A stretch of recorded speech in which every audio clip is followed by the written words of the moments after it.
बिस्मिल्लाहिर्रहमानिर्रहीम, अस्सलाम वालेकुम।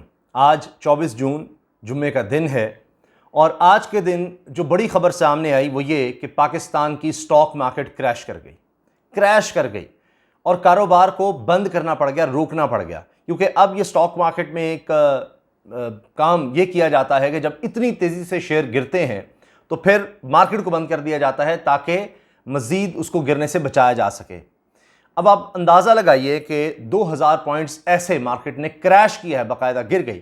स्टॉक मार्केट में पाकिस्तान के तमाम बड़े कारोबार वहाँ रजिस्टर्ड होते हैं, उनके शेयर्स होते हैं, कारोबार होते हैं और ये एक इंडिकेटर होता है। अब कुछ अर्सा पहले यानी इमरान खान साहब के दौर में ये भी हुआ था कि एशिया में सबसे अच्छी जो स्टॉक मार्केट जा रही थी, फिर जाहिर है कि इंटरनेशनल प्लेयर्स भी इसमें इन्वेस्ट करते हैं और वहाँ से फिर इन कंपनीज़ के पास पैसा आता है और फिर और ज़्यादा पाकिस्तान में इन्वेस्टमेंट होती है। तो ये एक इंडिकेटर ज़रूर होता है। ये नहीं है कि सिर्फ इसी पर मईशत की बुनियाद होती है या रोज़गार की या आम आदमी का कहा जाता है, इस ताल्लुक नहीं है। लेकिन आम आदमी को रोज़गार इन्हीं इंडस्ट्री से मिलता है जो यहाँ पर रजिस्टर होती हैं, बैंक से लेकर ऑयल, पेट्रोलियम, टेक्सटाइल, सीमेंट, आप जितनी भी बड़ी इंडस्ट्रीज़ की बात कर लें, तमाम यहाँ पर ऑटोमोबाइल, हर इंडस्ट्री आपको बड़ी इंडस्ट्री मिलेगी जो स्टॉक एक्सचेंज में जिनका कारोबार हो रहा होता है, यहाँ पर उनके शेयर्स चल रहे होते हैं। तो एक इंडिकेटर एक बड़ा ज़रूर होता है, तो उसका क्रैश करना ये एक बड़ी खौफनाक बात है। और इसकी वजह क्या हुई? इसकी वजह हुई कि जनाब वो शोबाज स्पीड नज़र आई हमें और शहबाज शरीफ साहब वज़ीर-ए-आज़म ने एक ऐलान किया। उनको ना जाने कौन ही मशवरे दे रहा है, वैसे तो इस्माइल साहब, मिफ्ता इस्माइल साहब ही हैं, लेकिन अब खुद उनका कहा जा रहा है जी उनकी नौकरी जाने वाली है। अब हुआ यह कि इन्होंने कहा कि 10% हम सुपर टैक्स लगा रहे हैं। सुपर टैक्स, अच्छा, अब कहा ऐसे जाता है कि जैसे पता नहीं क्या गरीब का कितना दर्द है और उसके लिए किया जा रहा है कि जी सुपर टैक्स हम रिच पर लगा रहे हैं, अमीर तबके पर लगा रहे हैं। अब मैं आपको इसकी तफसील बताऊंगा कि जनाब असल में इसकी हकीकत क्या है और अब किस तरह से एक तो टैक्स ज़्यादा इकट्ठा नहीं होगा, इस सुपर टैक्स लगाने के बावजूद टैक्स अब कम इकट्ठा होगा और बेरोज़गारी बढ़ेगी, मईशत का बुरा हाल होगा और ये टैक्स भी गरीब से ही लिया जाएगा। ये मैं आपके सामने रखूँगा और माहिर माशियात क्या कह रहे हैं उसकी बात करेंगे। अब ये सब क्यों हो रहा है? ये सब इसलिए हो रहा है कि मौजूदा हुक्मरानों का असल बिजनेस पाकिस्तान में है ही नहीं। इनके सब कारोबार और ज्यादा पैसा ये पहले ही बाहर ले जा चुके हैं, जिसकी वजह से इन पर अरबों रुपए के केसेस चल रहे थे। तो ज्यादा इनकी इन्वेस्टमेंट अब मुल्क से बाहर है, यहां सिर्फ इक्तदार है और इक्तदार के लिए कुछ इन्वेस्टमेंट इन्होंने की हुई है, बाकी इनको मिल जाते हैं सब लोग। अब हो ये रहा है कि खुद इनकी जमात के लोग परेशान हैं कि जनाब ये तो हम चलें मज़े कर लेंगे, अपनी जान बचा ली, जिस मकसद के लिए हम आए थे हमने कर लिया, लेकिन आगे की सियासत हमारी तबाह हो रही है। शहबाज शरीफ साहब ने खुद ये कहा है कि जी हमने अपने ज़ात और सियासत की कुर्बानी देकर ये काम किया है, लेकिन असल में इन्होंने अपनी ज़ात बचाई है, अपनी सियासत बचाई है। नैब का आपने देख लिया है कि उसकी तरमीम कर ली, इलेक्शन की तरमीम इन्होंने कर ली, अपने हक में सब कुछ कर लिया। अब इनको कोई नहीं पूछ सकता, जितनी मर्जी करप्शन करें। ये मेरी बात आप नोट कर लीजिए। अब कोई वजीर, कोई भी शख्स जो हुकूमत में है वो खरबों रुपया भी लूट कर ले जाए, हत्ता कि जिसको कहते हैं ना जी हमने कौमी खजाने को लूटा, नहीं स्टेट बैंक से पैसा निकलवा कर भी भाग जाए, कोई उसको कुछ नहीं कह सकेगा, कोई कुछ नहीं कह सकेगा। मिसाल मैं आपको ये दे देता हूं कि तलत हुसैन साहब, आपको पता है इमरान खान साहब के शदीद नाक़िद हैं। उनकी एक वीडियो वायरल हुई जिसमें वो दिखा रहे हैं कि जनाब किस तरह एक काबीना का मेंबर और उसकी रोटी सिर्फ लेने के लिए उसकी टीम आई हुई है, उसका प्रोटोकॉल आया हुआ है, 3-4 गाड़ियां जो आधे घंटे तक स्टार्ट रही हैं। मुझे तो ये समझ नहीं आती कि V8 गाड़ी जो शायद मुझे तो उसकी असल कीमत भी नहीं पता, कुछ 4 करोड़ से ज़्यादा ही है, फिर पता नहीं ब्लूटूथ प्रूफ करवाते हैं क्या, वो 8-10 करोड़ की गाड़ी होगी। तो वो हर काबीना मेंबर के लिए ज़रूरी क्यों है? 55 काबीना के मेंबर हैं, सबके लिए ये इतनी करोड़ की 10-10 करोड़ की गाड़ियाँ, फिर 3-4 अलग डबल कैबिन अलग और उनका पेट्रोल सारा सरकारी, और आधे घंटे तक वो स्टार्ट रही हैं। और ये वजीर साहब या काबीना के मेंबर नहीं, ये सिर्फ उनकी रोटी का प्रोटोकॉल है, उनकी टीम, उनका प्रोटोकॉल, उनकी रोटी लेने आया हुआ था होटल से। और ये कोई उसामा गाजी या कोई और शख्स नहीं कह रहा, ये वो बंदा कह रहा है जो इमरान खान के शदीद मुखालिफ हैं, तलत हुसैन साहब। उन्होंने पूरी ये वीडियो सारा कुछ लगाया हुआ है अपने सोशल मीडिया पर, वो दिखाया भी है। ये तो हाल है। एक और साहब की वीडियो वायरल हो रही है जो जनाब कोई फंडिंग करते हैं शरीफ खानदान को, वो बाहर होते हैं, उनको वेब चैनल बनाया हुआ है और जनाब उनको जेल में इतना प्रोटोकॉल मिल रहा है जब से ये हुकूमत आई है, वो सरकारी प्रोटोकॉल और सारा कुछ। ये अगर जब सोच होगी तो आप खुद सोचिए कि गरीब का कोई सोच थोड़ी है। शेर पढ़ लेंगे ऐसे, दस्तूर को सुबह बेनूर को मैं नहीं मानता, मैं नहीं जानता, ये वो जनाब अपनी तकरीर के अख्ताम पर पढ़ लेंगे। लेकिन जो असल बात मैंने आपको बतानी है कि ये अब बड़ी इंडस्ट्री में, जिसमें सीमेंट है, जिसमें ऑयल एंड गैस है, जिसमें बेवरेजेस है, जिसमें सिगरेट भी है, जिसमें स्टील है, ऑटोमोबाइल्स हैं, कार बनाने वाली कंपनियां, इस तरह से कोई 13 बड़ी कंपनियां हैं जिन पर ये टैक्स, सुपर टैक्स लगाया गया है। अब होगा क्या, ये कंपनियां क्या करेंगी, रोजगार कम करेंगी, ये टैक्स भी आम आदमी से वसूल करेंगी, तो लिहाजा और उससे चूंकि बेरोजगारी भी बढ़ेगी, यानी इन इंडस्ट्रीज में जिनमें टेक्सटाइल भी शामिल है, इनमें काम कम होगा, तो जब काम ही कम होगा, प्रॉफिट कम होगा, तो टैक्स भी फिर कम ही कलेक्ट होगा उस लिहाज से। एक तो ये चीज कि टैक्स क्यों कम कलेक्ट होगा। इन्वेस्टमेंट निकल जाएगी। अब 29% से 39% पर टैक्स चला गया है। हमारे माशियात कह रहे हैं कि अब पाकिस्तान में इन्वेस्ट कौन करेगा, कोई इंडस्ट्री यहां पर क्यों लगाएगा, और फिर वही रियल एस्टेट में जितना मर्जी पैसा बना लो, उसको कोई पूछने वाला नहीं है, लेकिन इंडस्ट्री मुल्क में ना लगाओ जनाब। अब कौन आएगा यहां पर इन्वेस्टर, बेरोजगारी से बढ़ेगी, तबाही होगी। फिर कह रहे हैं जी 15 करोड़ कमाने वाले पर 1%, फिर 20 करोड़, फिर जनाब 25 करोड़ कमाने वाले पर।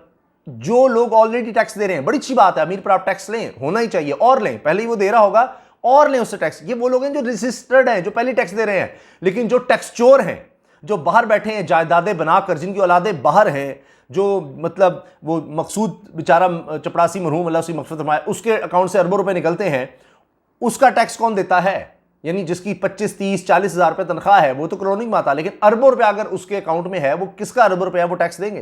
तो जो टैक्स चोरी कर रहे हैं उनके लिए कुछ नहीं है, तो ये भी आम आदमी से लिया जाएगा। अब हो ये रहा है कि खुद शहबाज शरीफ साहब ने कह दिया है जी हम तो फौरी इलेक्शन में जाना चाहते हैं, जाना चाहते थे। मियां नवाज शरीफ भी इसी सोच के हामी हैं, इसी सोच के हामी थे कि हमें फौरी चले जाना चाहिए इलेक्शंस में। और क्योंकि हमने ज़ाहिर इनको ये था कि जी हमने ये बनाया हुआ था बयानिया कि इमरान खान ने तबाही कर दी, ये कर दिया, वो कर दिया। अब जिस तरह से हो रहा है, शाहिद खान अब्बासी भी साथ छोड़ गए इनका, वो भी आपको कहीं नज़र नहीं आ रहे। वो जिसको मरीम कहती थी हम ये गंद क्यों उठाएं, फलां जो कहते थे कि जी महंगाई है, अब वो सारे एक्सपोज हो गए हैं। क्यों? एक तो इन्होंने ये सब कुछ किया इसलिए कि इनको कोई गरीब की या इसकी परवाह नहीं, ये आए थे, इनको टाइम चाहिए था, और IMF की बातें माने बगैर इनको ये वक्त नहीं मिल सकता था। और ज़ाहिर है रजीम चेंज जिस तरह से हुआ, जिन शराइत पर हुआ, वो एक तो इन्होंने मुकम्मल करनी थी, लेकिन अब रजीम चेंज करने वाले भी इस पर परेशान है कि ये हो क्या रहा है, और बोझ उन पर भी पड़ रहा है। अब इसी वजह से शहबाज शरीफ साहब ने अपने सेनेटर्स, इकोनॉमिक टीम से बात करते हुए खुद कहा है, वज़ीर आज़म शहबाज शरीफ कह रहे हैं कि जनाब हम तो चाहते थे फौरी इलेक्शन में जाना, अब भी ये सोच है, लेकिन बात यह है कि अब तमाम इत्तेहादी जमातें, उन्होंने मुत्तफ़िक़ा फ़ैसला किया कि नहीं, हमें अब मुद्दत पूरी करनी चाहिए, नहीं 14 माह अब हुकूमत में रहेंगे। ये बार बार इसलिए उनको यकीन दहानी करानी पड़ रही है कि जो हालात इन्होंने पैदा कर दिए हैं, तो अब ये हो रहा है कि किसी भी वक्त लोगों में इतना गम गुस्सा को निकल आएंगे। मिफ्ता इस्माइल तो कह रहे हैं कि हम तो शुक्रगुजार हैं कि हमने पेट्रोल इतना महंगा करके देख लिया, कोई नहीं निकला। ख्वाजा आसिफ वजीर हैं, वजीर दिफा, वो कह रहे हैं कि पेट्रोल की खपत कम नहीं हुई, वो इशारा दे रहे हैं कि अभी हम पेट्रोल और बढ़ा लें तो कुछ नहीं होगा। ये जो लोग हैं इन्होंने कुछ नहीं, हमारे पास पुलिस है, हमारे पास इदारे हैं, हम इनको भून डालेंगे, इनको इनकी ऐसी की तैसी, कोई बाहर निकल कर दिखाए। राना सनाउल्लाह, मरीम साहबा कहती हैं इसको जानते नहीं, ये वैसे ही उनको उठा के जेल में बंद कर देंगे, जितने भी निकलेंगे कोई नहीं निकलेगा, इनको मारेंगे इतना क्योंकि निकल ही नहीं सकता। तो जो करना है कर लो, मगर खौफ भी है साथ साथ कि जनाब एक पूरा एक इनकलाब ही ना आ जाए।